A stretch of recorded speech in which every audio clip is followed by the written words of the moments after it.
Bonsoir. Présentateur du JT, c'est encore la meilleure façon de devenir célèbre quand on n'a pas de talent. Je suis Babar l'éléphant. Bonsoir, je suis la Vénus de Milo. Nous sommes le 15 avril 2026. Voici le récapitulatif du jour qui en a alors pour 3. Un garçon de 9 ans a été retrouvé nu et dénutri dans une camionnette à Hagenbach, en Haut-Rhin, après avoir été séquestré pendant 1 an et demi. Le procureur de Mulhouse a annoncé que le père de l'enfant encourt une peine de 30 ans de réclusion.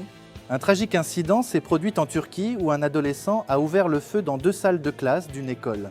Au moins 9 personnes ont été tuées et une vingtaine blessées, des élèves âgés de 10 à 14 ans. Jean Humbert a été démis de ses fonctions de chef du restaurant étoilé du Plaza Athénée à Paris. Cette décision fait suite à des accusations de violence et l'établissement changera de nom en septembre. L'armée israélienne a reçu l'ordre de neutraliser tout combattant du Hezbollah dans le sud du Liban. Les pourparlers entre les États-Unis et l'Iran pour mettre fin à la guerre reprennent cette semaine. Face à la hausse des prix des carburants, le gouvernement envisage de plafonner les marges des distributeurs. Et oui, cette mesure suscite des réactions vives de la part des distributeurs qui demandent son retrait.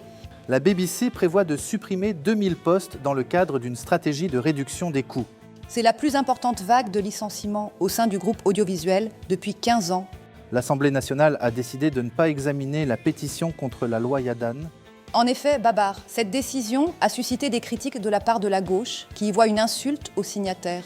La guerre au Moyen-Orient entraîne une flambée des prix du kérosène. Certaines compagnies aériennes annoncent des surtaxes sur des billets déjà payés. La fraude au compteur kilométrique touche aussi les véhicules hybrides et électriques. Ce phénomène, historiquement lié au modèle diesel, évolue avec le marché. Le limogeage d'Olivier Nora, directeur des éditions Grasset, suscite des inquiétudes. Plus précisément, ce changement pourrait nuire à la diversité littéraire en France. Merci Vénus, merci à vous de nous avoir suivis. C'était le JT de 20h de Radar. Merci Babar, bonsoir et à demain.